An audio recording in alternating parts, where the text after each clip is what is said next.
Hujan turun dengan deras di luar sana, menghantam jendela kaca besar yang memisahkan kehangatan palsu di dalam rumah mewah ini dengan dinginnya malam. Kilat menyambar sesekali, menerangi ruang tamu yang luas namun terasa begitu kosong. Di sudut ruangan, jam lonceng antik berdentang 12 kali, menandakan pergantian hari. Namun, sang tuan rumah belum juga menampakkan batang hidungnya. Aku, Sarah, duduk terpaku di tepi ranjang putri kecilku, Dinda.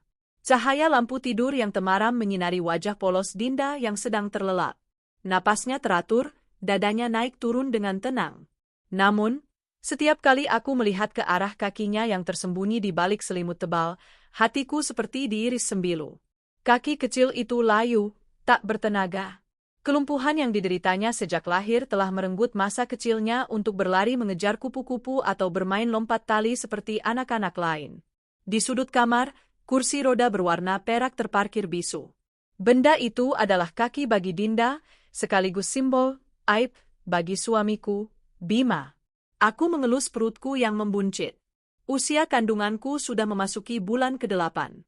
Tendangan kecil dari dalam rahim seringkali mengejutkanku, sebuah sapaan kehidupan di tengah kematian rasa yang kualami setiap hari.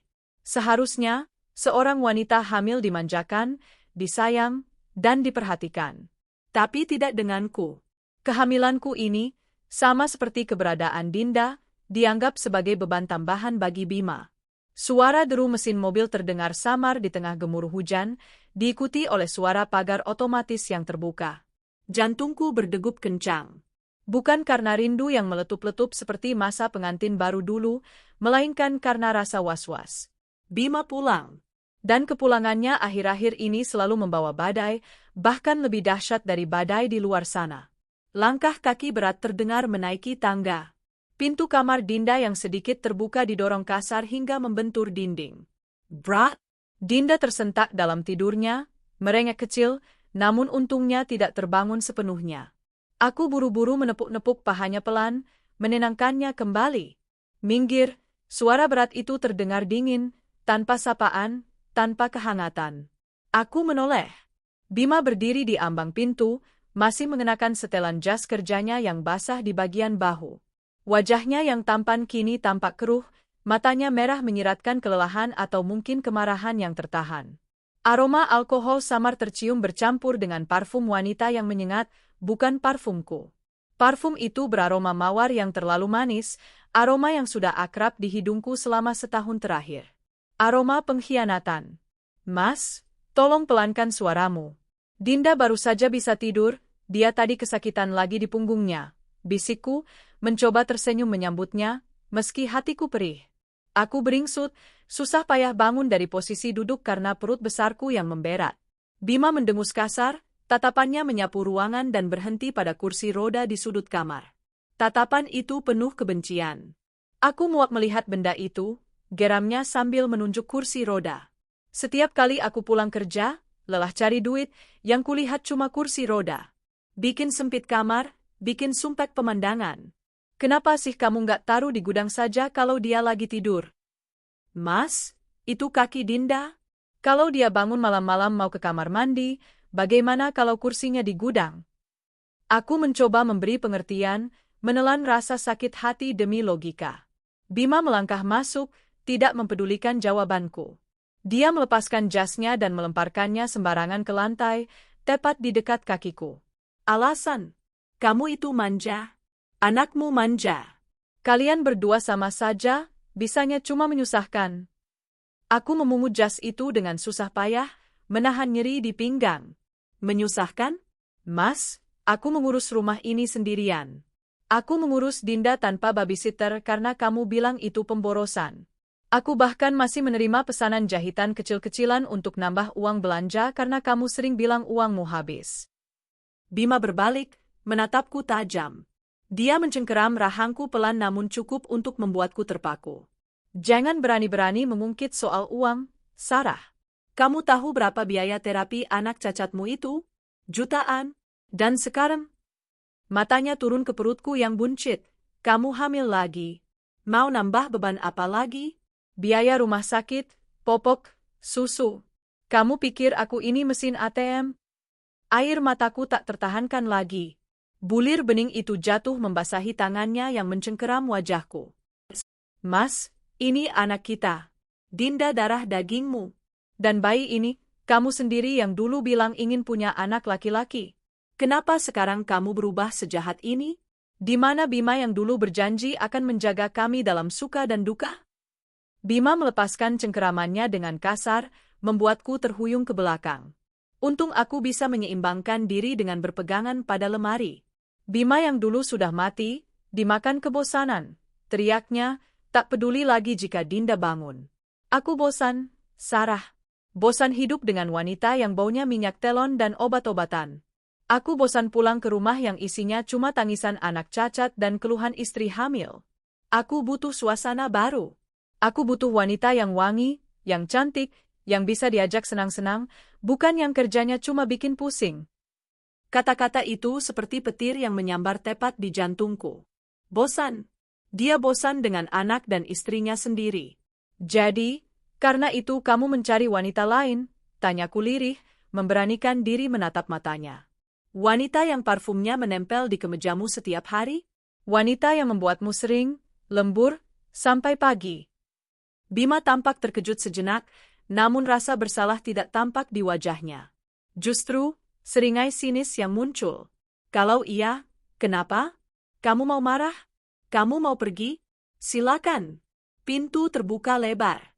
Bawa sekalian anak cacatmu itu. Biar aku bebas. Mas? Apa? Tantangnya. Kamu nggak akan berani pergi, kan? Karena kamu nggak punya apa-apa tanpa aku. Rumah ini, mobil, uang makan, semua dari aku. Jadi, kalau kamu masih mau numpang hidup di sini, tutup mulutmu dan jangan banyak tanya. Dia berbalik dan berjalan keluar kamar Dinda, meninggalkanku yang gemetar hebat. Aku merosot ke lantai, memeluk perutku erat-erat. Di dalam sana, bayiku bergerak gelisah, seolah merasakan kesedihan ibunya. Dinda menggeliat di kasur, matanya perlahan terbuka. Ibu? Ibu kenapa nangis? Suara kecil Dinda terdengar serak. Aku buru-buru menghapus air mataku, memaksakan senyum terbaik yang bisa kuberikan. Enggak, sayang. Ibu enggak nangis. Ibu cuma kelilipan debu. Dinda tidur lagi ya, nak? Dinda menatapku dengan mata bulatnya yang cerdas. Dia tahu aku berbohong, tapi dia terlalu kecil untuk mengerti betapa rumitnya luka orang dewasa. Dia hanya mengangguk, lalu memejamkan matanya kembali. Aku mengecup keningnya lama, menyalurkan doa agar Tuhan melindunginya dari kejamnya lisan ayahnya sendiri. Aku tidak bisa tidur malam itu. Aku pindah ke kamar utama, tempat di mana seharusnya aku dan Bima berbagi mimpi. Bima sudah tertidur pulas di sisi ranjang, memunggungiku.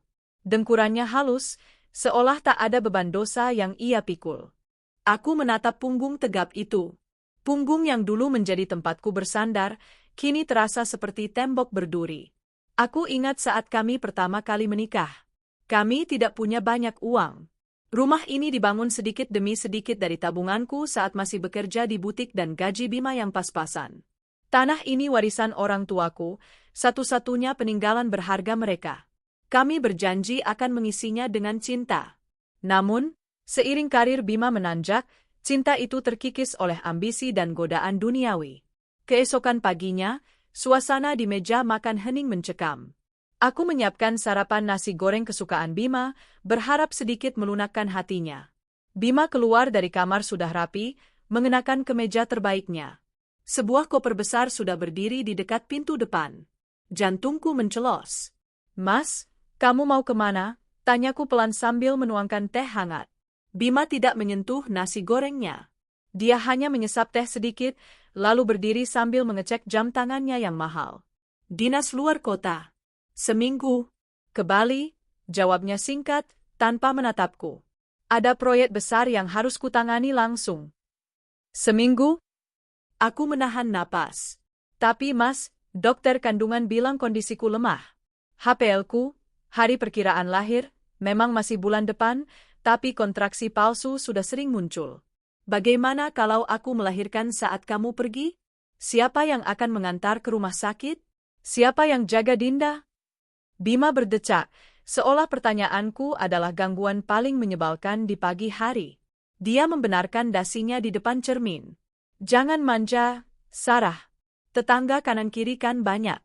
Ada satpam komplek. Panggil taksi online juga bisa dalam hitungan menit. Jangan jadikan kehamilanmu alasan untuk menghalangi karirku. Aku kerja ini buat cari uang, buat bayar biaya rumah sakit kamu juga nanti. Tapi Mas, setidaknya tinggalkan nomor hotel tempatmu menginap. Atau nyalakan HPMU. Terakhir kali kamu dinas, HPMU mati total selama 3 hari. Pintaku memelas. Bima mengambil koper besarnya. Di sana sinyal susah, lokasi proyek di pelosok.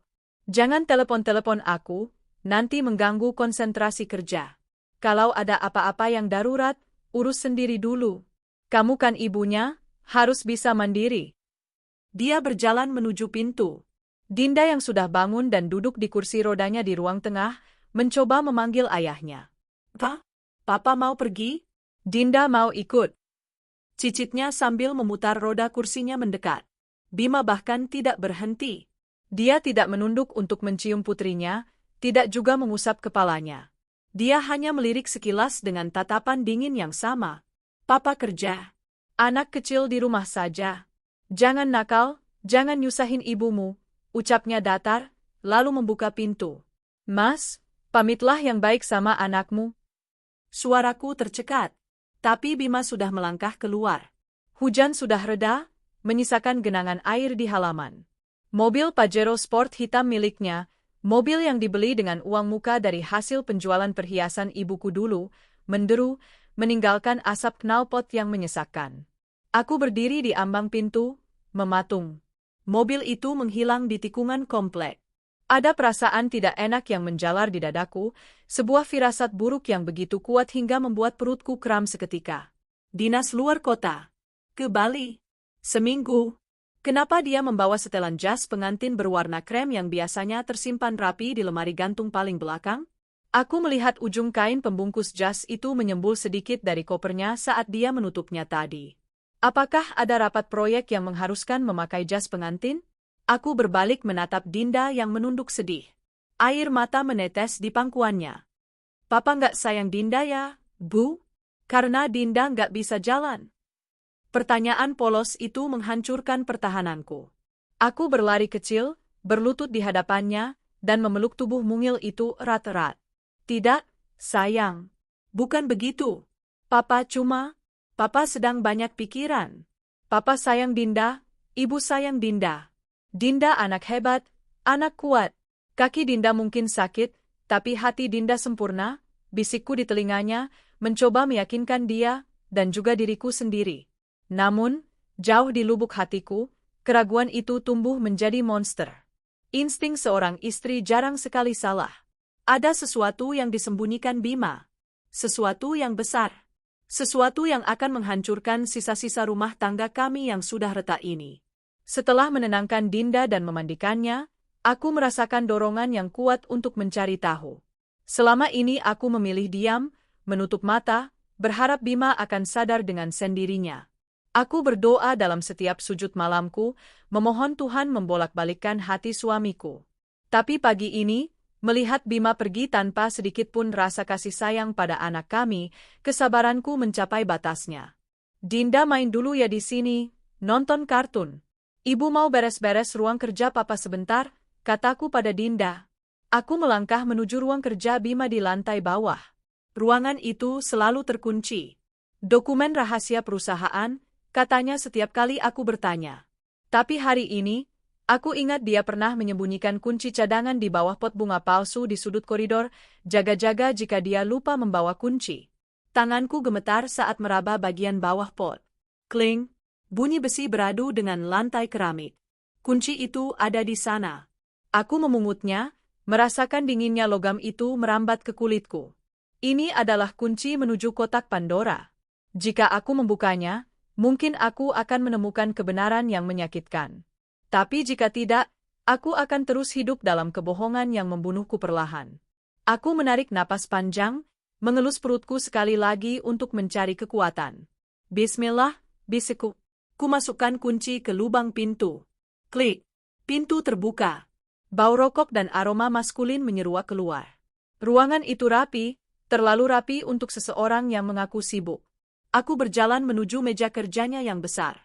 Mataku tertuju pada laci paling bawah yang biasanya terkunci. Namun hari ini, mungkin karena terburu-buru atau takdir Tuhan yang ingin menunjukkan kuasanya, laci itu sedikit terbuka.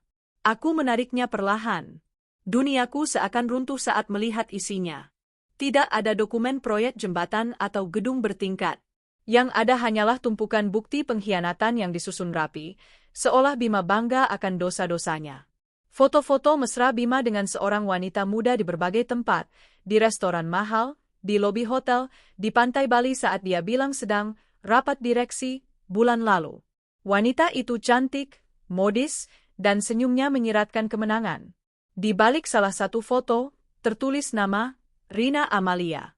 Tanganku gemetar hebat saat mengambil sebuah amplop tebal berwarna merah marun. Undangan pernikahan. The Wedding of Bima Rina Minggu, 20 Oktober Grand Hotel Emerald Ballroom. Tanggal 20 Oktober? Itu besok.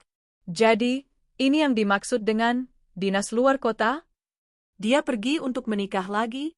Dia meninggalkanku yang sedang hamil tua, meninggalkan Dinda yang butuh perhatian, demi merayakan pesta mewah dengan wanita simpanannya? Air mataku tumpah, bukan lagi menetes, tapi mengalir deras seperti sungai. Rasa sakitnya begitu nyata, menusuk ulu hati hingga aku kesulitan bernapas. Namun, kejutan belum berakhir. Di bawah tumpukan undangan itu, ada sebuah map berwarna biru dengan label, Rencana Masa Depan. Aku membukanya dengan tangan yang terasa beku. Isinya adalah draft gugatan cerai atas namaku. Dan sebuah surat pernyataan yang sudah disiapkan untuk kutandatangani. Aku membaca poin-poinnya dengan mata nanar. Pihak istri, Sarah, bersedia diceraikan tanpa tuntutan harta gonogini. Hak asuh anak, Dinda, jatuh ke tangan pihak suami, Bima, namun perawatan sehari-hari diserahkan ke panti asuhan khusus disabilitas. Rumah di Jalan Cempaka nomor 10, rumah ini akan menjadi tempat tinggal pihak suami dan istri barunya. Pihak istri wajib mengosongkan rumah selambat-lambatnya 1 minggu setelah putusan cerai. Biar desisku. Suaraku parau, penuh amarah. Bima bukan hanya ingin mengkhianatiku. Dia ingin membuangku. Dia ingin menyingkirkan Dinda ke panti asuhan karena dia malu punya anak lumpuh. Dia ingin merampas rumah ini, rumah yang dibangun di atas tanah warisan orang tuaku, rumah tempat aku merawatnya dari nol, untuk ditinggali bersama pelakor itu. Dia merencanakan semua ini dengan rapi. Dia menunggu sampai dia menikah dengan Rina, lalu dia akan menendang kami keluar seperti sampah.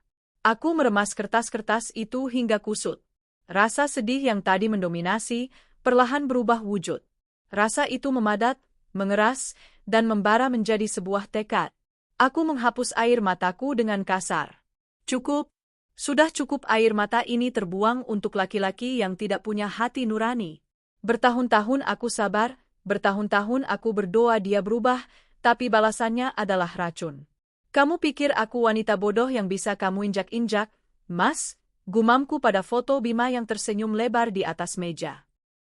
Kamu lupa siapa aku? Kamu lupa tanah siapa yang kamu pijak?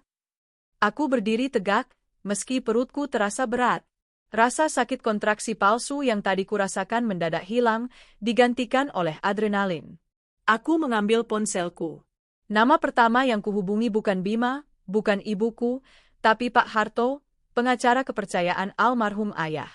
Halo, Pak Harto? Ini Sarah.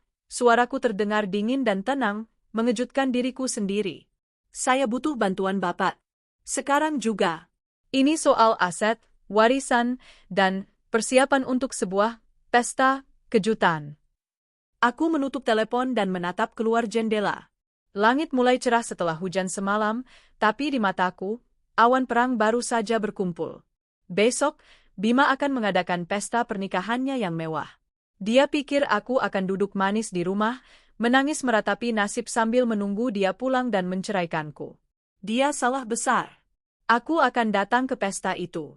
Aku akan membawa kado terindah yang tak akan pernah dia lupakan seumur hidupnya. Aku, Sarah, istri sah yang selama ini dia anggap lemah, akan menunjukkan padanya bagaimana cara seorang ibu melindungi anak-anaknya.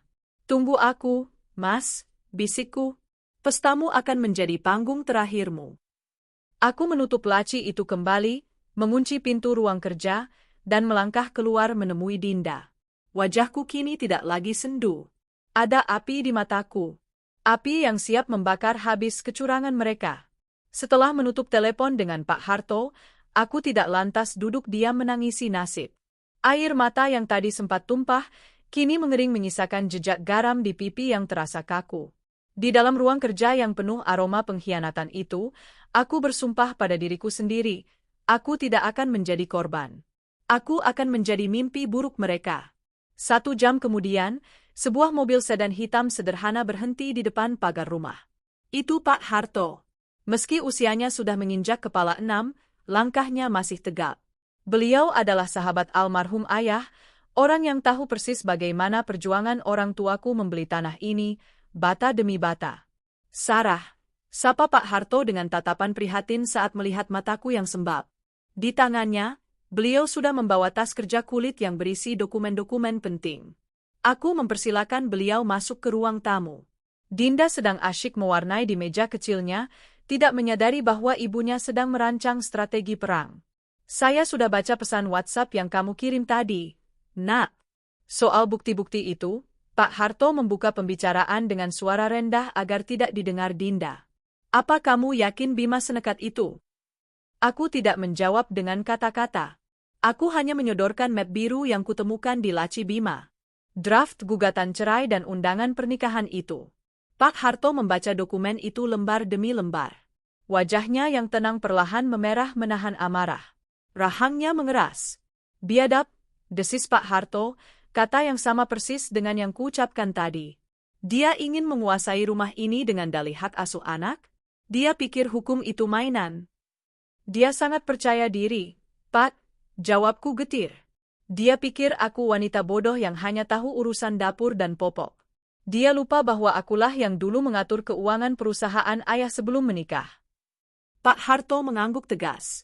Beliau meletakkan map itu di meja. Baik. Kalau dia ingin bermain api, kita siapkan pemadam apinya, sekaligus bensin untuk membakarnya balik. Sarah, dengarkan Bapak, langkah kita harus cepat dan senyap. Mumpung dia sedang di Bali, atau dimanapun dia bersembunyi untuk persiapan nikah itu, kita harus mengamankan aset sebelum dia sadar. Siang itu, rumahku berubah menjadi markas komando. Kami menyusun rencana dengan detail yang mengerikan. Langkah pertama, blokir akses keuangan. Rekening tabungan utama kami adalah joint account, rekening bersama, tapi dengan tanda tangan salah satu pihak yang cukup untuk penarikan. Namun, untuk penutupan atau pemindahan dana dalam jumlah besar, butuh verifikasi. Bima cerdik, dia sudah memindahkan sebagian isinya sedikit demi sedikit ke rekening pribadinya. Tapi dia lupa satu hal, sertifikat deposito dan obligasi yang kami beli 3 tahun lalu masih atas namaku, meski dia yang menyetorkan uangnya. Saya akan urus surat kuasa pemblokiran aset hari ini juga ke bank, kata Pak Harto. Kita akan bekukan semua aset yang ada hubungannya dengan namamu. Jadi saat dia pulang nanti dan mau mengambil uang untuk hidup barunya, dia akan menemukan ATM-nya cuma selembar plastik tak berguna. Langkah kedua, penyelamatan rumah. Sertifikat rumah ini. Pak Harto memegang dokumen asli yang tersimpan di brankas rumah, yang untungnya sandinya belum diganti Bima. Tanahnya warisan ayahmu. Bangunannya harta bersama. Tapi, ingat perjanjian pranikah yang dulu ayahmu paksa Bima tanda tangani. Aku mengangguk. Dulu Bima sempat tersinggung saat ayah memintanya menandatangani perjanjian pisah harta untuk aset bawaan. Bima bilang ayah tidak mempercayainya. Ternyata, firasat ayah benar. Di pasal 5 ayat 2, Pak Harto membacakan salinan perjanjian itu. Jika terjadi perceraian yang disebabkan oleh perzinahan atau kekerasan dalam rumah tangga, KDRT, yang terbukti secara hukum, maka pihak yang melakukan kesalahan kehilangan hak atas harta bersama, gono gini. Itu kuncinya, mataku berbinar. Bukti undangan pernikahan besok adalah bukti tak terbantahkan soal perzinahan, kan Pak? Dia menikah lagi tanpa izin istri sah.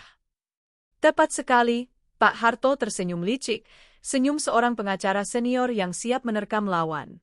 Undangan itu, foto-foto mesra, dan fakta bahwa dia menelantarkanmu yang sedang hamil, sudah cukup untuk membuat hakim manapun memihak kita.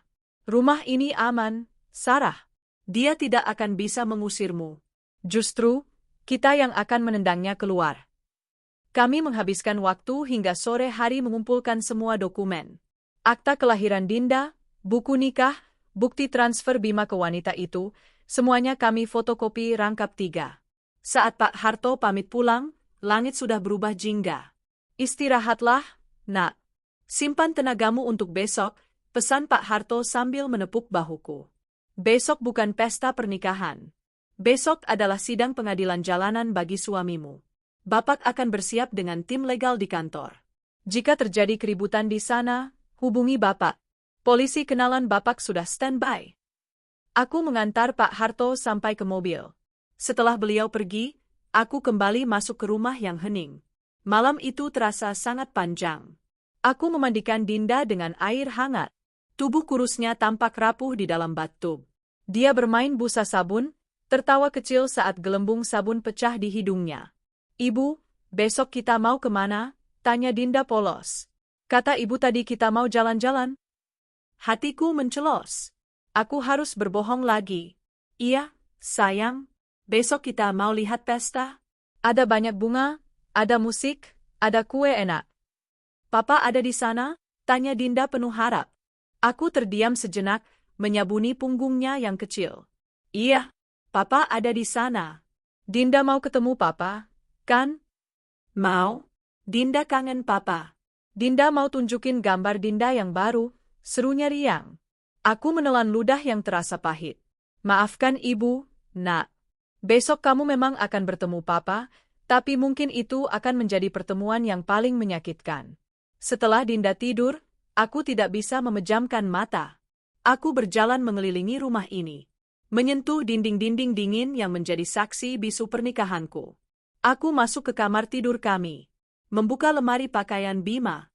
Baju-bajunya masih tergantung rapi. Parfum mahalnya berjejer di meja rias. Semua kemewahan ini, dia dapatkan setelah menikah denganku. Dulu, saat melamarku, dia hanya naik motor butut. Aku menerimanya bukan karena harta, tapi karena ketulusan yang dia tawarkan, atau setidaknya, yang kutira tulus. Sekarang, dia ingin membuangku seperti baju bekas karena sudah menemukan yang lebih baru dan berkilau. Aku berdiri di depan cermin besar. Melihat pantulan diriku. Perut buncit 8 bulan, wajah tanpa makeup, rambut yang hanya diikat asal. Memang, aku tidak secantik Rina, wanita di foto itu, yang langsing, modis, dan glowing. Kehamilanku membuat badanku melar, kakiku bengkak, dan wajahku kusam karena kurang tidur mengurus Dinda. Apa karena aku jelek, Mas? Apa karena aku sibuk jadi ibu, kamu berpaling, bisikku pada bayangan di cermin. Tapi kemudian, aku menggeleng. Tidak, bukan aku yang kurang. Dia yang tidak pernah merasa cukup. Kecantikan fisik Rina mungkin memikat matanya, tapi kesetiaan dan pengorbanan istri yang mendampingi dari nol adalah hal yang tak ternilai harganya. Bima telah menukar berlian dengan batu kali yang dipoles gincu. Minggu, 20 Oktober. Hari pembalasan. Matahari pagi bersinar terik, seolah mendukung rencanaku. Hari ini adalah hari dinas luar kota, Bima, atau lebih tepatnya, hari pernikahannya dengan Rina. Aku bangun lebih awal dari biasanya. Rasa sakit di pinggang dan kontraksi palsu masih terasa, tapi kuabaikan. Adrenalin mengalir deras di darahku. Aku tidak berdandan cantik. Aku sengaja. Aku memilih daster hamil terbaikku, bersih, sopan, tapi jelas menunjukkan identitasku sebagai ibu rumah tangga biasa. Warna biru muda dengan motif bunga kecil. Aku tidak memoles bedak tebal, hanya pelembab dan lipstik tipis agar tidak terlihat seperti mayat. Aku ingin Bima dan semua tamu melihatku apa adanya, istri sah yang nyata, bukan boneka pajangan. Aku membangunkan Dinda. Yuk, bangun cantik. Kita siap-siap. Aku memakaikan Dinda gaun pesta sederhana berwarna putih yang dulu dibelikan neneknya. Rambutnya kusisir rapi dan kujepit dengan pita merah muda. Dia terlihat seperti malaikat kecil di kursi rodanya. Cantik sekali anak ibu, pujiku sambil menahan air mata. Kami berangkat pukul 9 pagi. Aku memesan taksi online berukuran besar agar muat menampung kursi roda Dinda. Tujuan kami, Grand Hotel Emerald. Sepanjang perjalanan, tanganku tak henti-hentinya meremas tangan mungil Dinda. Jantungku berdegup kencang, seperti genderang perang yang ditabuh bertalu-talu. Sopir taksi sesekali melirik lewat spion, mungkin heran melihat wanita hamil tua dan anak kursi roda pergi ke hotel mewah tanpa didampingi suami. Mau ke kondangannya, Bu? Tanya sopir itu ramah. Iya, Pak. Kondangan suami saya, jawabku datar. Sopir itu terbatuk, kaget, lalu diam 1000 bahasa. Dia mungkin mengira aku bercanda, atau menyadari aura gelap yang memancar dariku. Pukul 10 tepat, taksi kami berhenti di lobi Grand Hotel Emerald. Kemewahan langsung menyambut kami. Pilar-pilar marmer menjulang tinggi, lampu kristal raksasa menggantung di langit-langit. Mobil-mobil mewah berjejer di area valet parking. Di papan pengumuman elektronik di lobi, terpampang tulisan besar dengan desain bunga-bunga romantis. Happy Wedding Bima Arena Ballroom A, 2ND Floor. Namanya terpampang nyata, tanpa rasa bersalah, tanpa rasa takut dosa. Ibu, itu nama Papa, tunjuk Dinda dengan antusias. Dia belum bisa membaca dengan lancar, tapi dia mengenali huruf-huruf nama ayahnya yang sering kuajarkan. Iya, Nak. Itu nama Papa, jawabku, suaraku bergetar. Aku menurunkan kursi roda Dinda dari bagasi taksi. Beberapa tamu undangan yang baru datang melirik kami. Mereka mengenakan kebaya brokat mahal, jas mengkilap, dan perhiasan berkilauan. Kontras sekali dengan penampilanku yang hanya berdaster hamil dan sandal selop, mendorong kursi roda usang. Tatapan mereka beragam. Ada yang kasihan, ada yang jijik, ada yang heran. Itu siapa ya? Kok tampilannya begitu masuk hotel bintang 5? Bisik seorang ibu-ibu bersanggul tinggi pada temannya saat kami berpapasan di depan lift. Aku menegakkan kepalaku. Jangan menunduk, Sarah. Kamu bukan pengemis. Kamu pemilik sah dari pria yang sedang berdiri di pelaminan itu, setidaknya secara hukum agama dan negara, sebelum dia mengkhianatinya. Kami masuk ke dalam lift. Aku menekan tombol lantai 2. Setiap angka yang berganti di layar lift terasa seperti hitungan mundur bom waktu. Ting! Pintu lift terbuka. Suara musik orkestra mengalun merdu dari arah ballroom. Lagu romantis, Endless Love, sedang dimainkan. Ironis sekali, cinta abadi apanya? Lorong menuju ballroom dipenuhi karangan bunga ucapan selamat. Selamat menempuh hidup baru, Pak Bima Burina, dari PT Maju Jaya. Happy Wedding Bima Arena, dari komunitas golf. Bima benar-benar niat. Dia mengundang kolega bisnisnya. Dia mempertaruhkan reputasinya demi meresmikan hubungan haram ini. Dia pikir aku tidak akan pernah tahu. Dia pikir aku, si istri rumahan yang bodoh, tidak punya akses ke dunia sosialitanya. Aku berhenti sejenak di depan pintu ganda ballroom yang tertutup rapat. 2 orang penerima tamu berseragam batik cantik menjaga meja registrasi. Aku menarik napas dalam-dalam. Mengelus perutku. Nak, bantu ibu ya. Jangan lahir dulu sekarang. Kita selesaikan urusan ayahmu dulu. Lalu aku menatap Dinda. Dinda siap ketemu Papa? Siap, seru Dinda. Aku tersenyum tipis. Senyum yang tak sampai ke mata. Ayo kita masuk. Aku mendorong kursi roda Dinda mendekati meja penerima tamu. Jantungku sudah tidak berdegup kencang lagi. Kini, rasanya dingin. Beku. Petugas penerima tamu itu tersenyum ramah, namun matanya menyiratkan kebingungan melihat penampilanku. Selamat pagi, Bu. Maaf, undangannya boleh saya lihat? Inilah saatnya. Aku menatap mata petugas itu tajam. Tidak ada keraguan sedikitpun.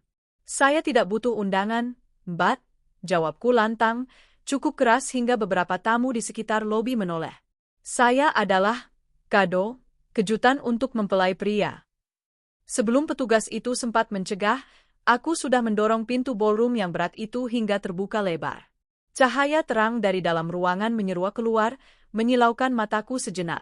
Dan di sana, di ujung karpet merah, di atas panggung pelaminan yang megah, kulihat suamiku. Bima. Dia sedang tertawa lepas sambil memegang gelas wine, di samping wanita yang mengenakan gaun pengantin putih berekor panjang. Waktu seakan berhenti. Dinda di kursi rodanya berseru riang, suaranya memecah keheningan musik yang mendadak terasa sumbang di telingaku. Dan saat itu juga, senyum di wajah Bima lenyap. Teriakan polos Dinda, "Papa!" menggema di seluruh penjuru ballroom yang megah itu. Suaranya melengking, tulus, dan penuh kerinduan, membelah udara yang dipenuhi alunan musik orkestra. Seketika, waktu seolah membeku. Konduktor orkestra yang berdiri di sudut panggung menurunkan tongkatnya, membuat musik, Endless Love, berhenti mendadak dengan nada sumbang yang menyakitkan telinga. Ratusan pasang mata yang semula tertuju pada pasangan pengantin yang sedang bersulang, kini serentak menoleh ke arah pintu masuk utama. Ke arahku. Di sana aku berdiri. Seorang wanita hamil 8 bulan dengan daster biru muda sederhana, wajah tanpa riasan tebal, rambut diikat ekor kuda seadanya, dan sandal selop rumahan.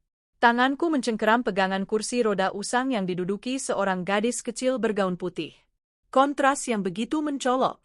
Di ruangan yang dipenuhi kilauan gaun sekuin, jas tuxedo mahal, dan aroma parfum impor, kehadiranku seperti noda tinta hitam di atas kain sutra putih. "Itu siapa?" bisik seseorang di meja bundar terdekat. "Ya ampun, kok ada pengemis masuk?" sahut yang lain. "Tunggu," anak itu memanggil mempelai pria. "Papa?" Bisik-bisik mulai terdengar seperti dengungan lebah yang marah. Aku menatap lurus ke depan. Ke arah pelaminan yang berjarak sekitar 50 meter dariku. Di sana, gelas wine di tangan Bima terlepas. Prang!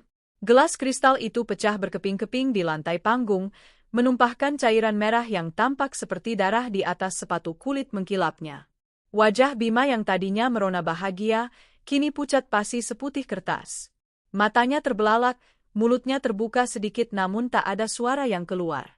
Dia tampak seperti orang yang baru saja melihat hantu bangkit dari kubur. Di sebelahnya, Rina, sang pengantin wanita, mengerutkan kening. Dia belum menyadari siapa aku. Dia menatapku dengan tatapan jijik, lalu menoleh ke Bima. "Mas, itu siapa?" "Kenapa security meloloskan orang gila?" tanyanya, suaranya cukup keras terdengar karena keheningan ruangan. Bima tidak menjawab. Tubuhnya gemetar. Aku mulai melangkah.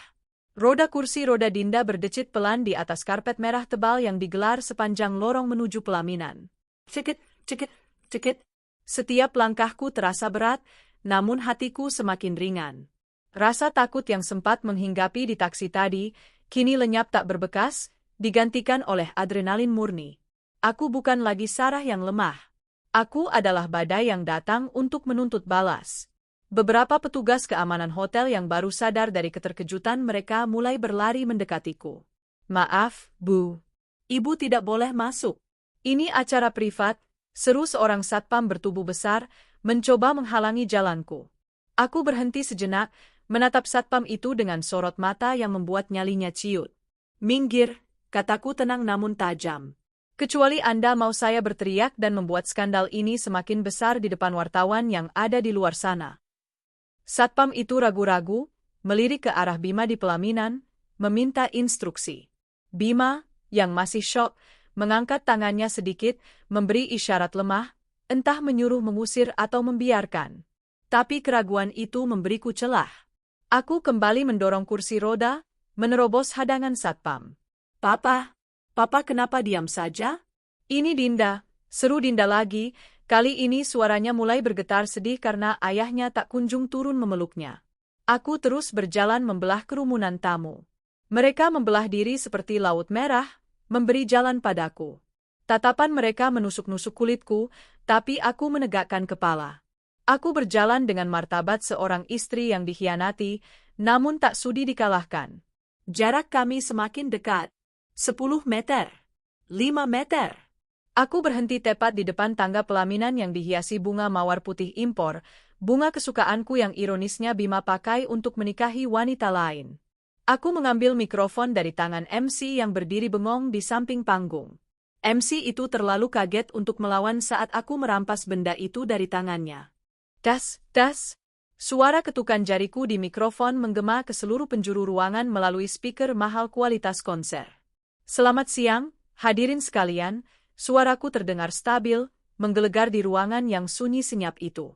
Aku menatap Bima yang kini turun perlahan dari pelaminan, kakinya tampak lemas. Rina mengikutinya dengan wajah bingung bercampur marah. Mas Bima, sapaku ramah, namun dengan nada yang menyiratkan racun. Selamat ya.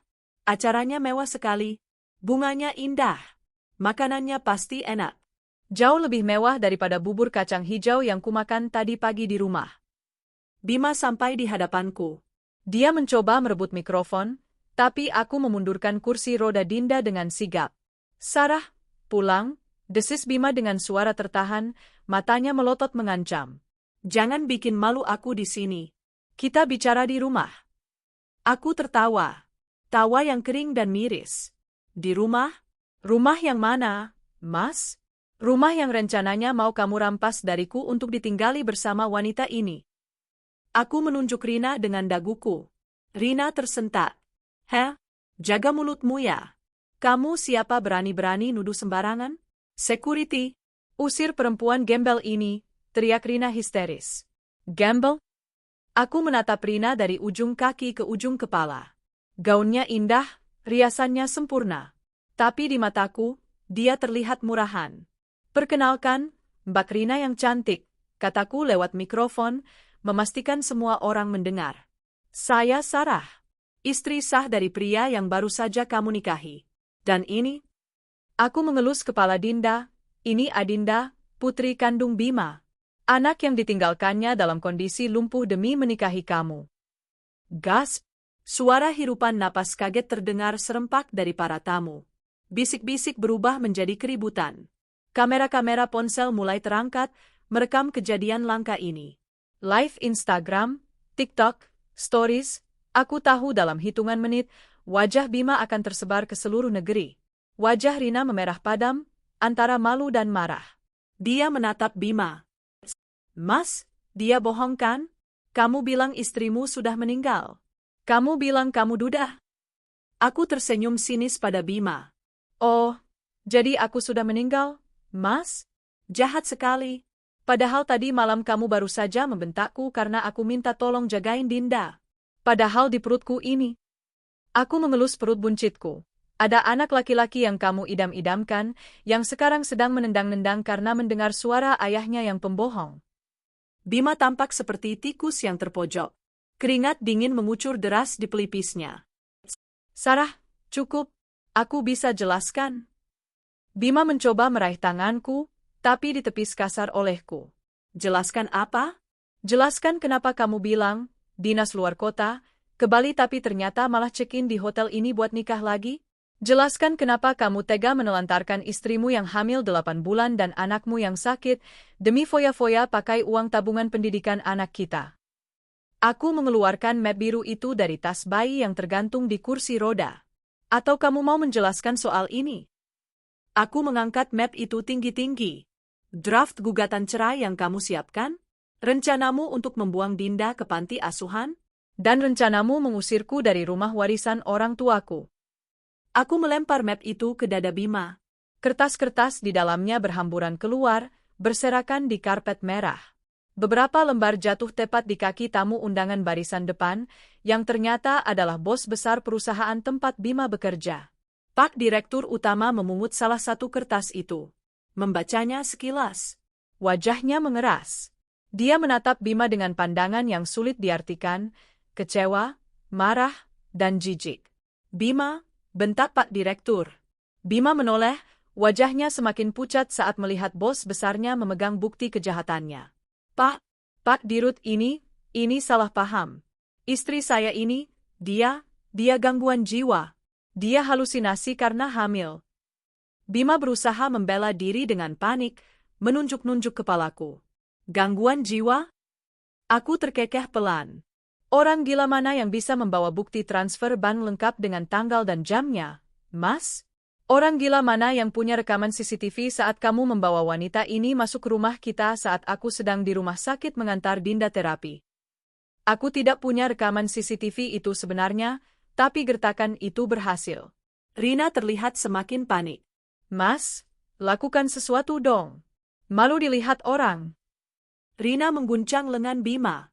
Bima yang sudah kehilangan akal sehatnya karena terdesak, tiba-tiba berteriak marah.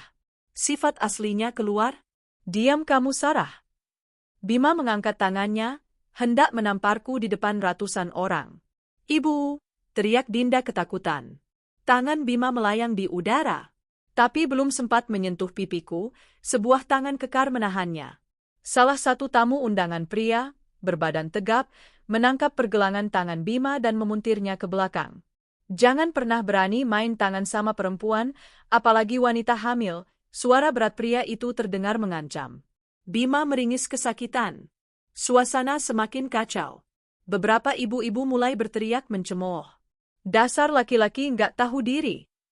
Istri hamil ditinggal kawin lagi. Kasihan anaknya lumpuh begitu malah dikatain. Aku menarik napas panjang, menahan air mata yang mendesak keluar. Bukan air mata sedih, tapi air mata kelegaan karena akhirnya topeng Bima terbuka. Aku menatap Bima yang kini dipegangi oleh dua orang tamu pria agar tidak mengamuk. Dengar baik-baik, Mas Bima, dan kamu Mbak Rina, kataku dengan suara yang mulai bergetar karena emosi yang memuncak. Nikmatilah pestamu ini. Nikmatilah kuenya, bunganya, dan tepuk tangan palsu ini. Karena setelah keluar dari ruangan ini, hidup kalian tidak akan pernah sama lagi. Kamu, Mas, tidak akan pernah bisa menginjakkan kaki di rumahku lagi. Kuncinya sudah kuganti. Barang-barangmu sudah di pos satpam. Aku menoleh pada Rina. Dan kamu, Mbak Rina, selamat ya, sudah berhasil merebut suami orang. Ambil saja dia. Ambil laki-laki yang tega membuang anak kandungnya sendiri. Tapi ingat satu hal, kalau dia bisa mengkhianati wanita yang menemaninya dari nol, dia juga pasti akan mengkhianatimu saat kamu sudah tidak menarik lagi. Aku meletakkan mikrofon itu di kursi roda Dinda. Ayo, nak. Kita pulang. Di sini bau sampah. Kita cari makan enak di tempat lain. Aku memutar kursi roda Dinda. Berbalik memunggungi pelaminan yang kini terasa seperti panggung sandiwara yang runtuh.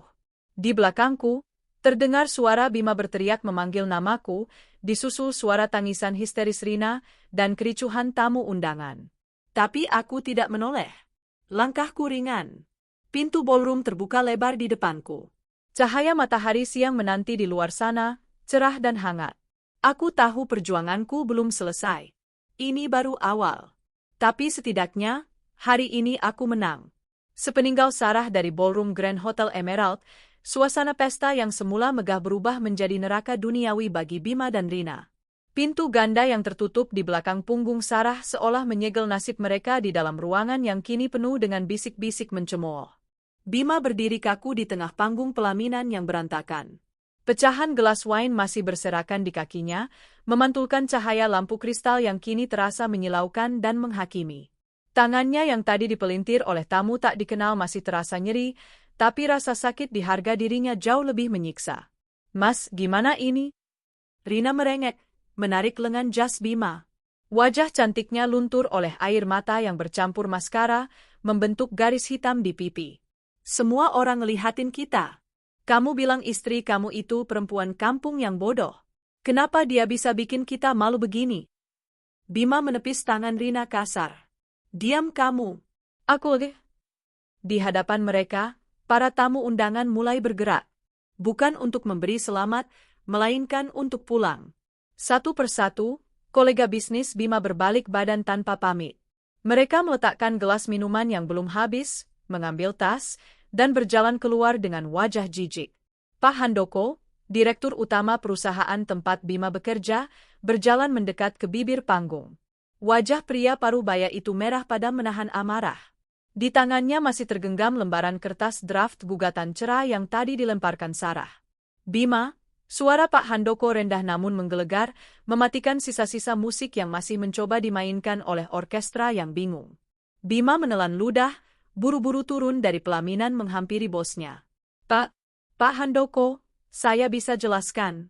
Itu tadi cuma drama rumah tangga biasa. Istri saya sedang hormon hamil, jadi dia agak histeris dan mengada-ada. Mengada-ada, potong Pak Handoko tajam. Beliau mengangkat kertas di tangannya. Ini kop surat pengacara resmi, Bima. Dan di sini tertulis jelas rencanamu untuk menelantarkan anak kandungmu sendiri ke panti asuhan. Perusahaan kita punya nilai family values yang tinggi. Saya tidak bisa mentolerir memiliki direktur operasional yang cacat moral seperti ini. Pak, tolong jangan campur adukan urusan pribadi dengan profesional. Bima memohon, keringat dingin mengucur deras. Citra perusahaan adalah segalanya, bentak Pak Handoko. Klien-klien besar ada di ruangan ini tadi. Mereka melihat semuanya. Kamu pikir mereka mau mempercayakan proyek triliunan pada orang yang menipu istrinya sendiri? Besok pagi, datang ke ruangan HRD. Bawa surat pengunduran diri, atau kami yang akan memecatmu dengan tidak hormat. Pak Handoko membuang kertas itu ke wajah Bima, lalu berbalik pergi diikuti rombongan staf eksekutif lainnya. Dunia Bima runtuh.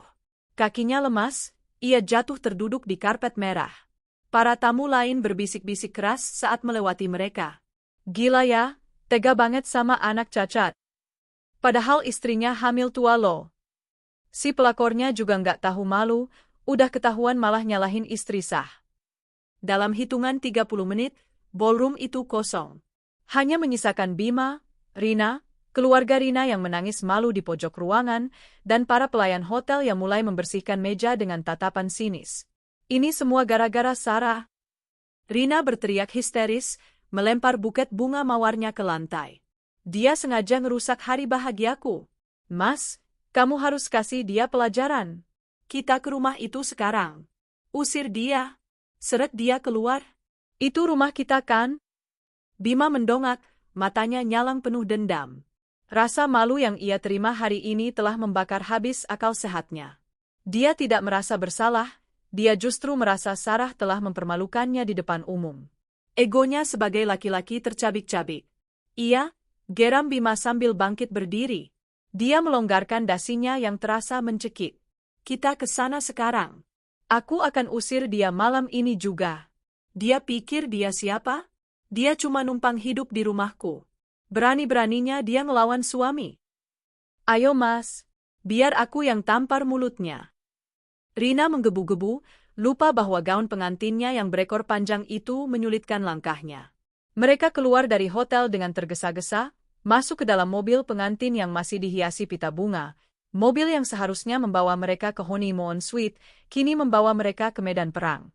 Langit sore mulai gelap saat mobil Bima memasuki kompleks perumahan elit tempat kami tinggal. Awan mendung menggantung rendah, seolah alam pun tahu akan ada badai susulan. Bima memacu mobilnya dengan kecepatan tinggi, menumpahkan kemarahannya pada pedal gas. Lihat saja nanti, Sarah. Aku nggak akan kasih ampun. Aku bakal lempar semua bajumu ke jalanan, umpat Bima sepanjang jalan. Rina di sebelahnya sibuk menghapus makeupnya yang luntur dengan tisu basah, sambil terus mengomel. Pokoknya aku nggak mau tahu, Mas. Rumah itu harus jadi milikku. Aku udah rugi banyak buat pesta ini. Uang tabunganku habis buat sewa gedung. Kamu harus ganti rugi. Iya, cerewet, bentak Bima. Mobil mereka berbelok tajam di tikungan terakhir, menuju rumah nomor 10. Rumah bercat putih dengan pilar-pilar tinggi yang selama ini menjadi istana Bima. Namun, Bima menginjak rem mendadak. Bannya berdecit nyaring di aspal. Apa-apaan ini, desis Bima. Di depan gerbang rumah kami yang tinggi, tidak seperti biasanya yang lengang. Gerbang besi tempa berwarna hitam itu tertutup rapat dan digembok dari dalam. Tapi bukan itu yang membuat Bima kaget. Di depan gerbang, berdiri 4 orang pria berbadan tegap dengan seragam security safari hitam lengkap dengan pentungan di pinggang. Mereka berdiri bersiaga dengan tangan terlipat di dada, wajah mereka garang dan tak bersahabat. Siapa mereka? Preman sewaan Sarah, tanya Rina ketakutan. Bima mengepalkan tangannya. Berani-beraninya dia. Bima keluar dari mobil, membanting pintu dengan keras. Dia berjalan mendekati gerbang dengan langkah lebar, masih mengenakan setelan jas pengantinnya yang kini kusut. Buka gerbangnya, teriak Bima pada para penjaga itu. Saya pemilik rumah ini. Siapa kalian? Salah satu penjaga yang paling tinggi dan berotot maju selangkah.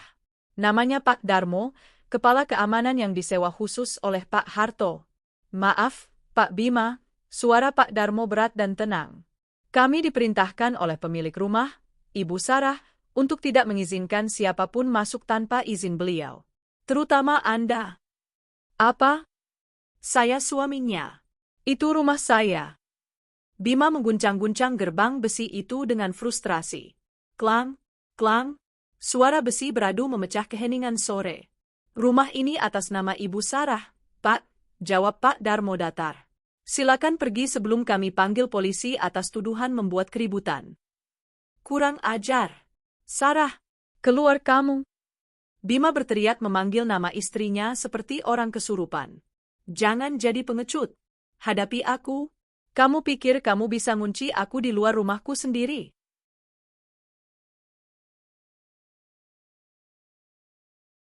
Rina ikut turun dari mobil, berdiri di samping Bima sambil berkacak pinggang. Heh, perempuan gila. Keluar, balikin uang suamiku. Kita mau tinggal di sini. Teriakan-teriakan mereka memancing perhatian tetangga. Beberapa orang mulai keluar dari rumah mereka, menonton dari balik pagar.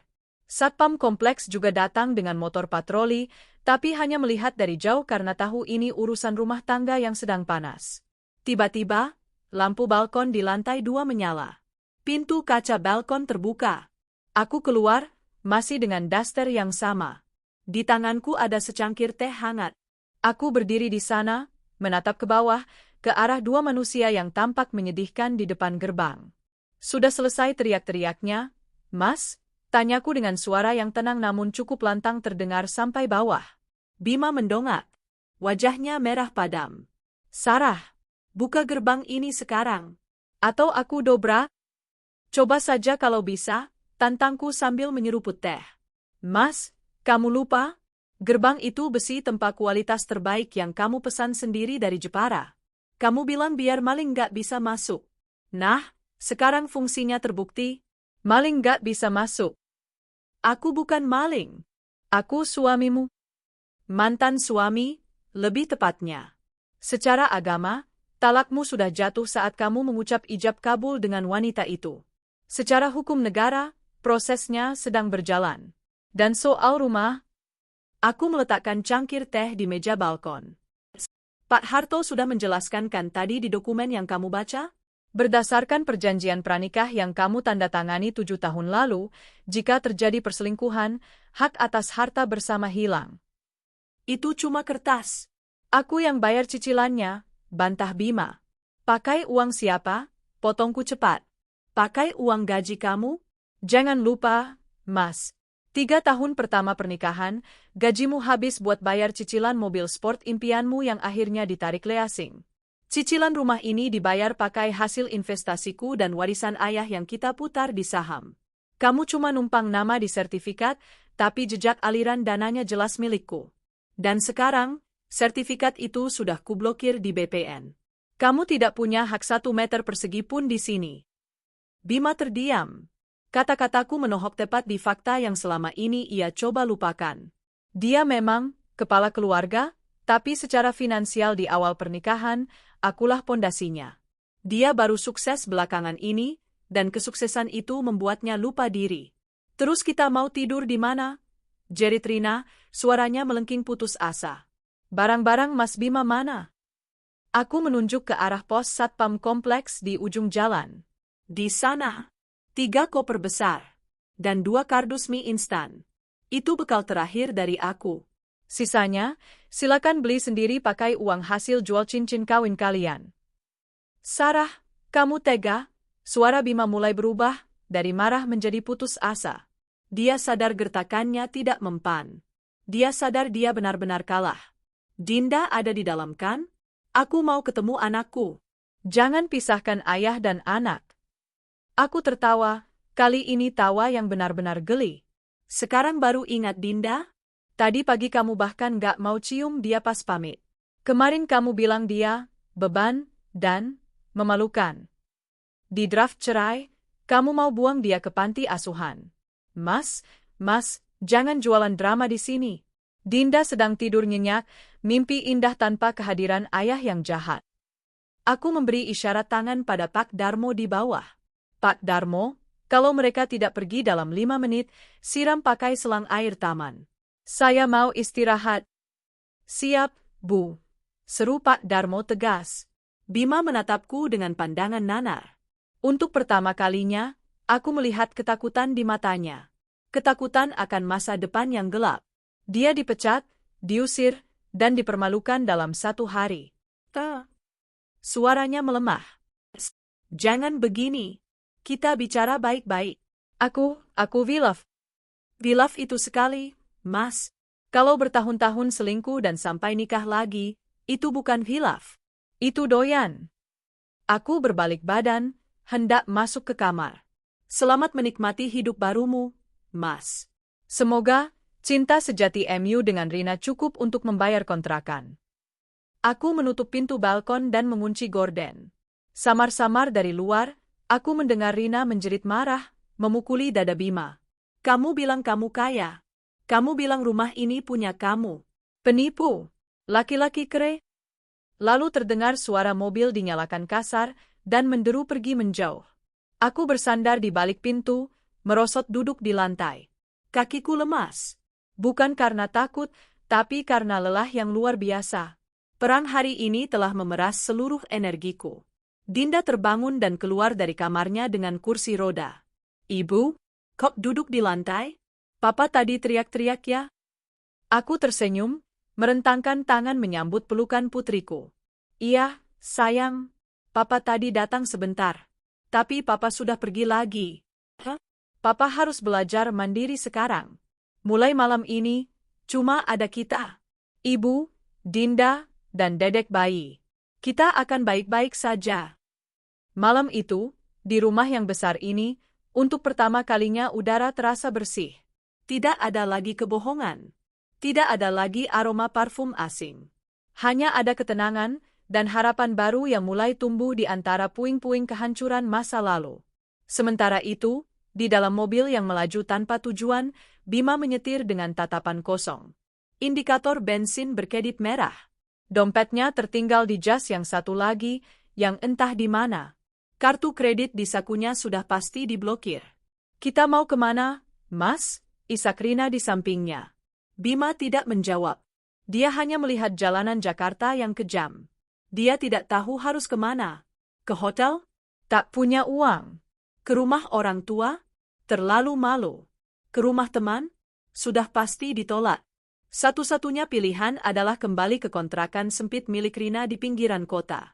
Cahaya matahari pagi menerobos masuk melalui celah gorden tipis yang kusam di sebuah kamar hotel melati. Bukan sinar matahari hangat yang menyapa Bima, melainkan silau yang menyakitkan kepala. Bima mengerjapkan matanya, mencoba mengumpulkan kesadaran. Kepalanya berdenyut hebat, sisa dari stres dan mungkin sedikit alkohol yang ia tenggak semalam untuk melupakan kejadian di pesta pernikahannya sendiri. Ia meraba sisi tempat tidur. Kosong. Rina tidak ada di sampingnya. Rina? Panggil Bima dengan suara serak. Tidak ada jawaban. Hanya suara gemericik air dari kamar mandi yang sempit dan berbau apek. Mereka terpaksa menginap di sini semalam karena kartu kredit Bima ditolak di 2 hotel berbintang, dan saldo debitnya tidak mencukupi. Uang tunai yang ia bawa habis untuk membayar bensin dan tol saat mereka berputar-putar tanpa tujuan setelah diusir Sarah. Bima duduk di tepi ranjang, meraih ponselnya yang tergeletak di meja nakas. Layarnya retak sedikit karena sempat ia lempar semalam. Ia menekan tombol power. Begitu layar menyala, rentetan notifikasi meledak tanpa henti. Ting, ting, ting, ting. Ponsel itu bergetar gila-gilaan hingga hampir terlepas dari genggamannya.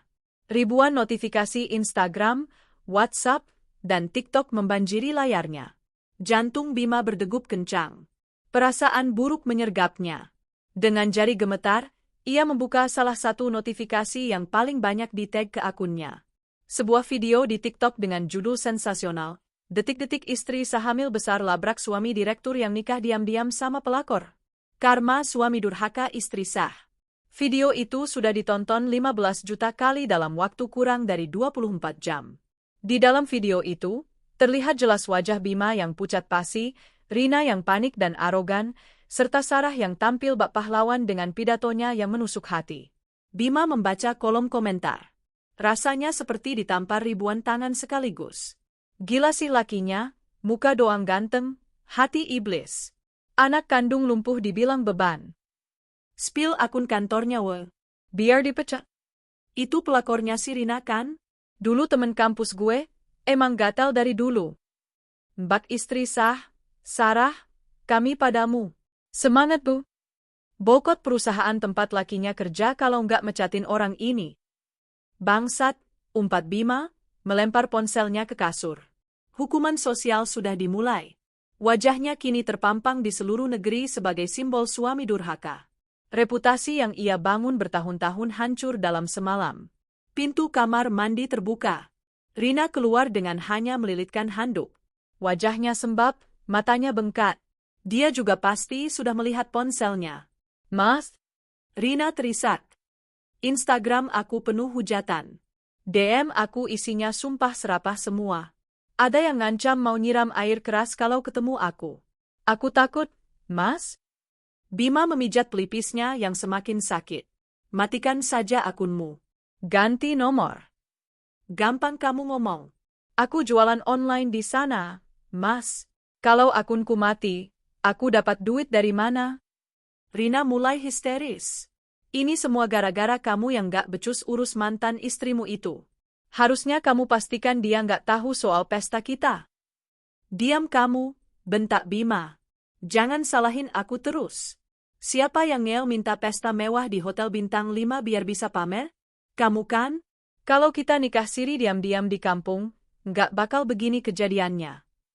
Oh, jadi nyalahin aku sekarang? Rina melotot. Sebelum pertengkaran itu meledak lebih jauh, ponsel Bima berdering. Panggilan telepon biasa, bukan WhatsApp.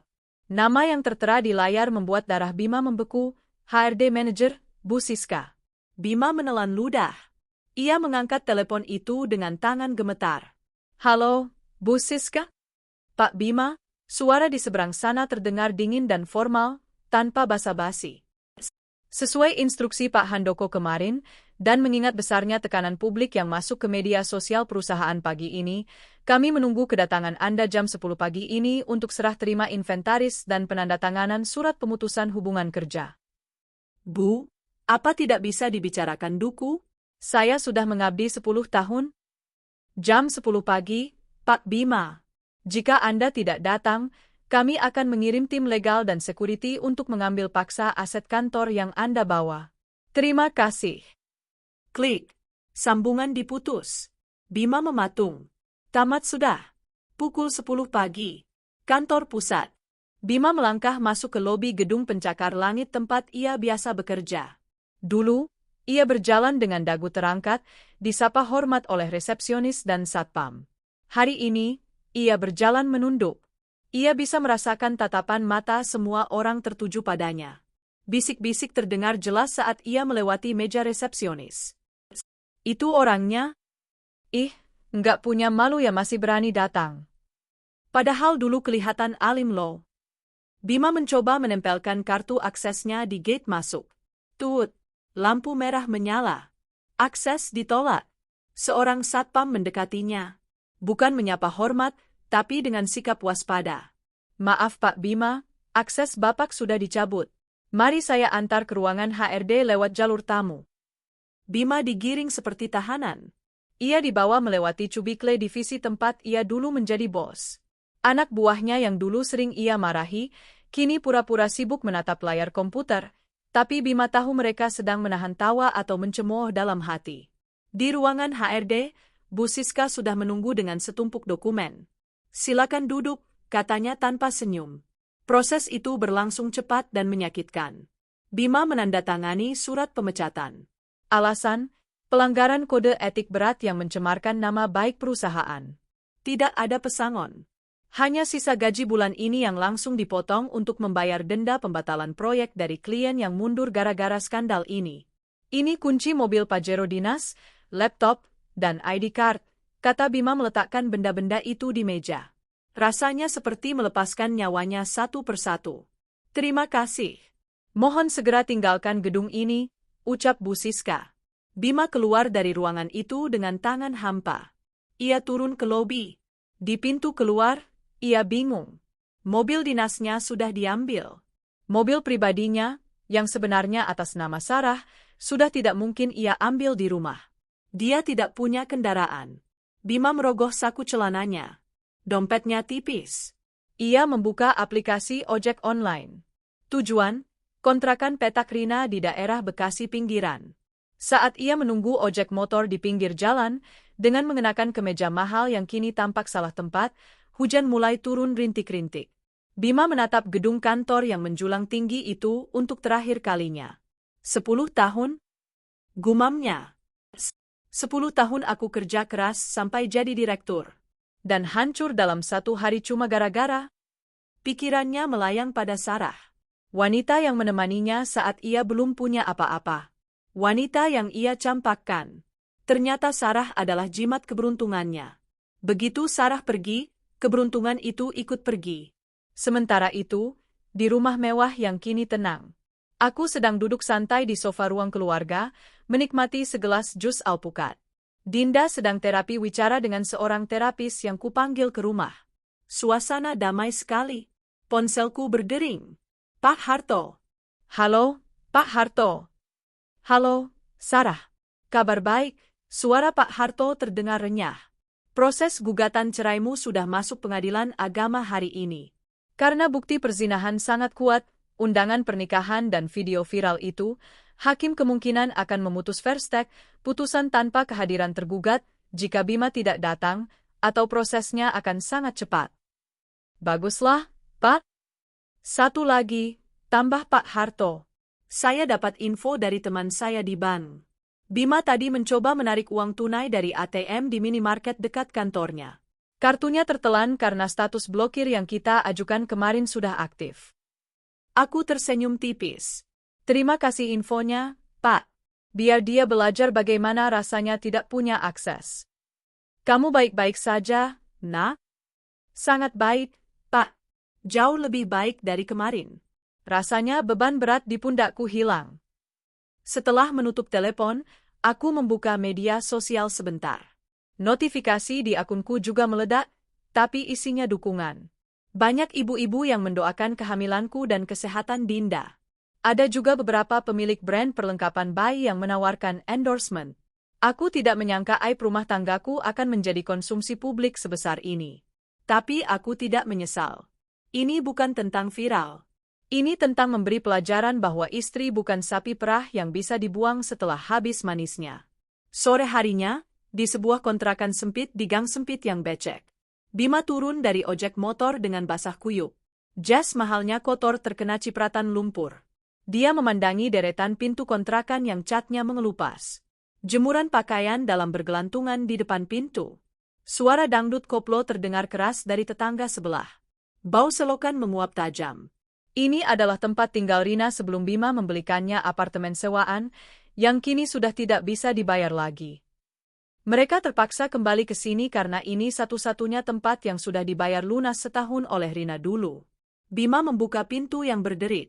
Di dalam, Rina sedang duduk di atas kasur busa tipis di lantai, dikelilingi koper-koper mereka. Kipas angin kecil berputar berisik, mencoba mengusir hawa panas yang pengap. Mana mobilnya? Tanya Rina langsung saat melihat Bima masuk. Ditarik kantor, jawab Bima lemas, melempar tas kerjanya ke sudut ruangan. Apa? Terus kita naik apa kemana-mana? Naik angkot? Rina menjerit. Ya mau gimana lagi? Aku dipecat, Rin. Dipecat tanpa pesangon. Rekeningku diblokir Sarah. Kita nggak punya duit. Bima meledak. Dia menendang koper di depannya hingga terguling. Rina terdiam, syok. Diblokir? Semuanya? Semuanya. Deposito, tabungan, saham. Semua atas nama Sarah atau joint account yang butuh tanda tangan dia. Aku cuma punya uang tunai di dompet 500.000 perak. Cukup buat makan seminggu kalau kita makan nasi warteg. Rina menangis meraung-raung. Aku nggak mau hidup susah. Kamu janjiin aku rumah mewah. Kamu janjiin aku liburan ke Eropa. Penipu kamu, Mas. Kamu yang penipu. Bima menunjuk wajah Rina. Katanya kamu cinta sama aku apa adanya. Baru sehari hidup susah udah ngeluh. Kalau kamu nggak boros minta pesta kemarin, kita masih punya tabungan rahasia. Itu hak aku sebagai pengantin. Pengantin apa? Pengantin pembawa sial. Pertengkaran pecah di kontrakan sempit itu. Piring plastik melayang, teriakan saling memaki terdengar hingga ke tetangga. Cinta yang mereka agung-agungkan saat berselingkuh di Hotel Bintang 5, ternyata tidak tahan uji menghadapi realita nasi bungkus dan atap bocor. Bima duduk di pojok ruangan, memegangi kepalanya yang mau pecah. Dia melihat sekeliling. Tembok lembab, lantai ubin pecah-pecah. Bayangan rumah mewahnya yang nyaman, kasur empuknya, masakan Sarah yang hangat, dan senyum Dinda berkelebat di benaknya. Baru 24 jam yang lalu dia adalah raja. Sekarang, dia hanyalah pecundang yang terbuang di tempat sampah. Dan yang paling menakutkan bagi Bima adalah, ini baru permulaan. Sarah belum selesai. Hukum belum mengetuk palu. Dan karma baru saja menyajikan hidangan pembukanya. Malam itu, sebulan setelah Bima pergi dari kehidupan kami, kontraksi yang sesungguhnya datang. Bukan lagi kontraksi palsu, melainkan gelombang rasa sakit yang intens, menandakan bahwa putraku sudah tidak sabar ingin melihat dunia. Pukul 2 dini hari. Dulu, aku membayangkan saat melahirkan anak kedua ini, Bima akan ada di sampingku. Menggenggam tanganku, membisikkan doa, dan mengelap keringat di dahiku. Namun realitanya, aku sendirian di kamar, ditemani Dinda yang tertidur lelap. Aku tidak panik. Rasa sakit hati yang kuterima selama ini telah melatihku menjadi wanita yang tahan banting. Aku mengambil tas bayi yang sudah kusiapkan sejak lama, lalu menelepon sopir taksi langganan yang sudah kupercayai. Pak Asep, tolong jemput saya sekarang. Sudah waktunya, kataku sambil menahan napas saat kontraksi datang lagi. Aku membangunkan Dinda pelan-pelan. Sayang, bangun yuk. Kita ke rumah sakit. Adik bayi mau lahir. Dinda mengucek matanya, tidak rewel sedikit pun. Dia seolah mengerti ibunya sedang berjuang. Di rumah sakit, aku masuk ruang bersalin sendirian. Dokter dan bidan menatapku dengan simpati karena tidak ada sosok suami yang mendampingi. Bapaknya mana, Bu? Tanya seorang perawat muda polos. Aku tersenyum di sela-sela rasa sakit. Bapaknya sudah meninggal, Sus. Meninggal rasa kemanusiaannya. Pukul 4.30 pagi, diiringi adzan subuh yang berkumandang, suara tangisan bayi laki-laki memecah keheningan ruang bersalin. Oh, selamat Bu Sarah, putranya tampan sekali. Sehat, berat 3,2 kilogram, dokter meletakkan bayi merah itu di dadaku. Aku menangis. Bukan karena sedih, tapi karena haru yang membuncah. Aku mencium kening bayi mungil itu. Kulitnya masih merah, matanya sipit, hidungnya mancung, mirip sekali dengan Bima. Tapi aku berjanji, anak ini tidak akan mewarisi sifat ayahnya. Dia akan tumbuh menjadi laki-laki yang menghormati wanita. Selamat datang, Arya. Arya Satria, bisikku. Nama yang berarti bangsawan yang gagah berani. Dia akan menjadi pelindung bagi ibu dan kakaknya. Masa-masa awal setelah melahirkan adalah masa yang paling berat. Mengurus bayi baru lahir, merawat Dinda yang berkebutuhan khusus, dan memikirkan nasib keuangan keluarga, semuanya kutanggung sendiri. Tabunganku memang masih ada, tapi tidak akan bertahan selamanya jika hanya dipakai tanpa pemasukan. Aku harus memutar otak. Di sela-sela waktu menyusui Arya dan menemani Dinda terapi, aku mulai kembali menekuni hobi lamaku, mendesain baju. Bima dulu selalu mengejek hobiku ini. Ngapain sih ngegambar baju? Kayak tukang jahit aja. Istri direktur itu ya arisan, belanja, bukan ngejahit, katanya dulu. Sekarang, hobi inilah yang menjadi sekoci penyelamatku. Aku mulai dengan modal seadanya. Aku membeli mesin jahit portabel dan beberapa meter kain katun Jepang serta sutra sintetis di Tanah Abang. Aku mendesain baju menyusui yang stylish. Selama ini aku susah mencari baju menyusui yang bagus, kebanyakan modelnya kuno dasteran.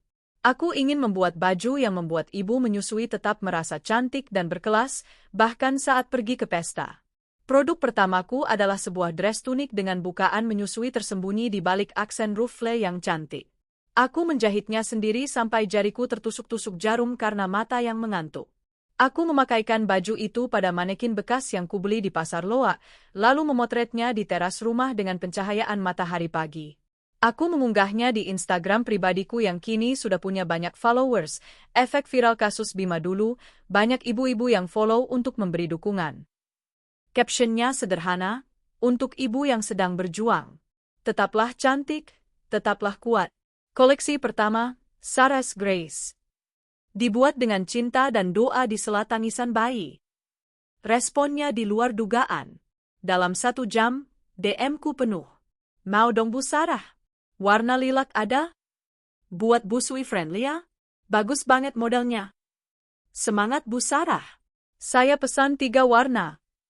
Hari itu, aku mendapat 50 pesanan. Aku menangis lagi. Kali ini tangisan syukur. Tuhan benar-benar tidak tidur. 3 tahun kemudian, sebuah ruko 3 lantai di kawasan strategis Jakarta Selatan kini berdiri megah dengan papan nama elegan berwarna emas, Sarah's Grace.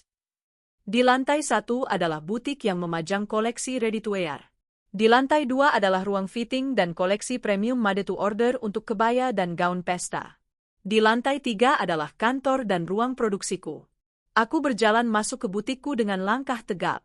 Aku bukan lagi Sarah yang kucal berdaster.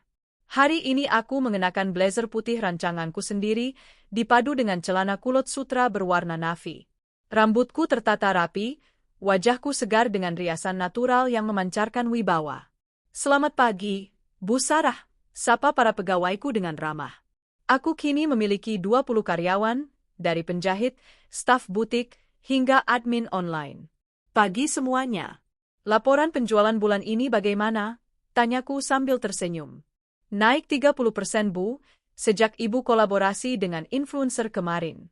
Stok gamis lebaran kita sudah sold out bahkan sebelum puasa, lapor manajer tokoku. Aku mengangguk puas.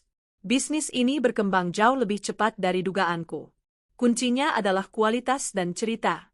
Orang-orang membeli bajuku bukan hanya karena bagus, tapi karena mereka merasakan jiwa di dalamnya. Jiwa seorang wanita yang bangkit dari keterpurukan. Di sudut butik, ada sebuah area khusus yang kutata seperti galeri seni mini. Di sana terpajang lukisan-lukisan indah beraliran ekspresionis. Lukisan bunga, lukisan ombak, lukisan langit senja. Di bawah lukisan itu tertulis, karya Adinda, 9 tahun. Dinda kini sudah tumbuh besar. Meskipun dia masih menggunakan kursi roda, dia tidak lagi menjadi anak pemalu yang menyembunyikan wajahnya. Terapi intensif dan kasih sayang yang melimpah membuatnya percaya diri. Dia bahkan sering ikut menyapa pelanggan butik. Ibu, lihat. Seorang anak laki-laki berusia 3 tahun berlari tertatih-tatih menghampiriku. Itu Arya. Dia tumbuh menjadi balita yang aktif, cerdas, dan sangat menjaga kakaknya. Arya jangan lari-lari, Nak. Nanti jatuh, tegurku lembut sambil menangkap tubuh gempalnya. Arya mau kasih bunga buat kakak Dinda, serunya sambil menyodorkan setangkai bunga plastik yang dia ambil dari vas di meja kasir. Aku tertawa renyah. Pemandangan inilah definisi bahagia yang sesungguhnya. Bahagia tanpa rasa takut dikhianati. Bahagia tanpa tekanan batin. Sore itu, sebuah mobil Alphard hitam berhenti di depan butik. Sopir membukakan pintu. Seorang wanita parubaya yang anggun turun. Itu Ibu Wali Kota, pelanggan setiaku. Jeng Sarah. Duh, saya tuh kangen lo sama desain kamu. Baju yang kemarin saya pakai di acara peresmian jembatan itu dipuji semua orang. Katanya bikin saya kelihatan muda 10 tahun, seru Ibu Wali Kota riang. Ibu bisa saja. Itu karena aura ibu yang memang positif, jawabku merendah. Kami mengobrol akrab di ruang VIP sambil minum teh. Dulu, aku bahkan takut bicara dengan tetangga karena minder dilarang bergaul oleh Bima. Sekarang, aku duduk sejajar dengan istri pejabat, membahas tren fashion dan isu sosial. Di tengah obrolan, mataku tak sengaja menatap keluar jendela kaca butik yang menghadap ke jalan raya. Di trotoar seberang, di bawah terik matahari, aku melihat pemandangan yang membuat hatiku berdesir. Seorang pria kurus, dekil, dengan pakaian lusuh sedang memikul kardus air mineral dari sebuah truk box. Wajahnya tertutup topi kusam, tapi postur tubuhnya, cara berjalannya yang sedikit pincang, aku mengenalinya. Itu Bima. Dia sedang bekerja sebagai kuli angkut serabutan di toko kelontong seberang jalan. Kulitnya hitam terbakar matahari. Tubuhnya tinggal tulang berbalut kulit. Dia berhenti sejenak untuk menyeka keringat dengan lengan bajunya yang kotor, lalu batuk-batuk hebat. Ibu wali kota mengikuti arah pandangku. Lihat apa, Jeng? Oh, itu tukang angkut? Kasihannya, masih muda kok kelihatannya sakit-sakitan begitu. Dunia memang keras. Iya, Bu. Dunia memang keras bagi mereka yang tidak menghargai apa yang pernah mereka miliki, jawabku pelan. Bima di seberang sana menoleh ke arah butikku. Mungkin dia silau melihat kaca butik yang berkilauan. Tatapan kami seolah bertemu sepersekian detik. Dia terpaku. Mungkin dia melihatku. Mungkin dia melihat kemewahan butik ini. Tapi kemudian, mandor toko kelontong itu membentaknya. Heh, jangan ngelamun. Kerjaan masih banyak. Bima buru-buru menunduk, mengangkat kardus itu lagi dengan susah payah, dan berjalan tertatih menjauh. Aku menarik napas panjang, lalu kembali menatap ibu wali kota dengan senyum. Jadi, untuk kebaya wisuda putri ibu, kita pakai brokat warna gold atau champagne. Aku menutup buku masa lalu itu rapat-rapat. Bima adalah bagian dari sejarah kelam yang sudah selesai. Kini, aku adalah penulis bagi masa depanku sendiri. Masa depan di mana aku adalah ratunya. 10 tahun. Waktu yang cukup untuk mengubah ulat menjadi kupu-kupu dan mengubah istana pasir menjadi debu. Jakarta hari ini begitu cerah, seolah langit ikut merayakan pencapaian besar seorang wanita yang dulu pernah dibuang seperti sampah. Di sebuah kawasan elit di Jakarta Selatan, sebuah gedung butik 4 lantai yang megah baru saja diresmikan. Pita merah terbentang, karangan bunga berjejer sepanjang jalan trotoar, dan puluhan wartawan serta fotografer berebut tempat untuk mendapatkan angle terbaik. Papan nama besar bertuliskan, Sars Res, 10 TH Anniversary Grand Opening, berkilauan ditimpa sinar matahari. Aku berdiri di atas panggung kecil di depan pintu utama, memegang gunting emas. Di usiaku yang kini menginjak kepala 4, aku merasa jauh lebih hidup daripada saat aku masih muda dulu. Di sebelah kananku, duduk seorang gadis remaja berusia 16 tahun di kursi roda elektrik yang canggih. Dinda. Dia bukan lagi gadis kecil yang menangis karena diejek. Dia kini adalah seniman muda yang karyanya diburu kolektor internasional. Wajahnya cantik, memancarkan kecerdasan dan keanggunan. Hari ini, selain pembukaan butik, juga adalah peluncuran galeri seni pribadinya di lantai atas gedung ini. Di sebelah kiriku, berdiri seorang pemuda tampan berusia 10 tahun. Arya. Tubuhnya tegap untuk anak seusianya, mewarisi postur tinggi ayahnya, tapi dengan hati lembut ibunya. Dia berdiri sigap, sesekali membetulkan posisi selimut di kaki kakaknya, tatapannya tajam mengawasi sekitar seolah dia adalah bodyguard bagi kami. Dengan mengucap bismillah, saya resmikan cabang ke-10 Sarah's Grace ini, ucapku lantang. Strike! Pita terpotong. Tepuk tangan membahana. Kilat lampu kamera menyambar-nyambar. Bu Sarah, lihat sini Bu. Dinda, senyum sedikit untuk sampul majalah. Aku tersenyum, melambaikan tangan. Dinda tertawa renyah, meladeni pertanyaan wartawan dengan bahasa Inggris yang fasih. Dinda, apa inspirasi lukisan terbarumu? Tanya seorang wartawan. Dinda memegang mikrofon dengan percaya diri. Inspirasinya adalah ibu saya. Wanita terkuat yang mengajarkan saya bahwa keterbatasan fisik bukanlah penghalang untuk terbang tinggi. Ibu saya adalah sayap saya. Aku menahan haru mendengar jawaban itu. Aku memeluk Dinda dan Arya erat-erat di atas panggung. Inilah kemenanganku yang sesungguhnya. Bukan harta, bukan gedung, tapi anak-anak yang soleh dan sukses. Sementara itu, 50 meter dari kemeriahan itu, di seberang jalan raya yang sibuk, seorang pria tua renta berdiri bersembunyi di balik tiang listrik beton. Pakaiannya compang-camping, warnanya sudah tak jelas antara abu-abu atau hitam karena daki. Rambutnya putih acak-acakan, panjang sebahu dan gimbal. Kakinya dibalut perban kotor yang bernanah. Itu Bima. Usianya belum mencapai 50 tahun, tapi fisiknya seperti kakek 70 tahun. Hidup di jalanan, tidur di kolong jembatan, dan makan sisa sampah telah menggerogoti tubuhnya. Paru-parunya rusak parah. Setiap kali menarik napas, Terdengar bunyi ngik yang menyakitkan. Uhuk, uhuk, uhuk. Bima terbatuk hebat, menutup mulutnya dengan tangan yang hitam. Ada bercak darah di sana. Tapi dia tidak peduli. Matanya terpaku pada pemandangan di seberang jalan. Dia melihat Dinda. Anak yang dulu dia panggil, cacat. Anak yang dulu dia bilang, memalukan, dan ingin dibuang ke panti asuhan. Sekarang, anak itu bersinar seperti berlian. Dikagumi banyak orang. Cantik. Sukses. Dia melihat Arya. Anak laki-laki yang dulu dia tinggalkan saat masih janin 8 bulan. Anak yang dia idamkan sebagai penerus nama keluarga. Sekarang, anak itu tumbuh gagah, melindungi ibunya. Dan dia melihat Sarah. Wanita yang dulu dia sia-siakan demi pelakor bernama Rina, yang kini entah ada di mana, mungkin sudah menikah lagi atau mungkin bernasib sama buruknya. Sarah terlihat begitu bahagia, begitu sempurna. Itu anakku. Bisik Bima, suaranya serak dan pecah. Itu istriku. Dia ingin melangkah menyeberang jalan. Hatinya menjerit ingin memeluk mereka. Dia ingin bersimpuh di kaki Sarah, meminta maaf, memohon setitik kasih sayang di sisa hidupnya yang mungkin tak lama lagi. Bima melangkahkan kaki pincangnya keluar dari balik tiang listrik. Panggilnya lirih, tangannya terulur ke depan, gemetar. Namun, baru 2 langkah dia berjalan, seorang satpam gedung menghampirinya dengan pentungan. Pengemis. Jangan di sini, bentak satpam itu galak. Sana pergi. Jangan ganggu pemandangan. Banyak tamu VIP mau lewat. Bima tersentak kaget. Pak, saya bukan pengemis. Itu yang di panggung itu keluarga saya. Satpam itu tertawa mengejek. Halah, ngaku-ngaku. Lihat tampangmu kayak gembel begitu ngaku keluarga Bu Sarah. Mimpi. Bu Sarah itu pengusaha sukses, suaminya beliau single parent terhormat. Mana mungkin punya kerabat kayak kamu.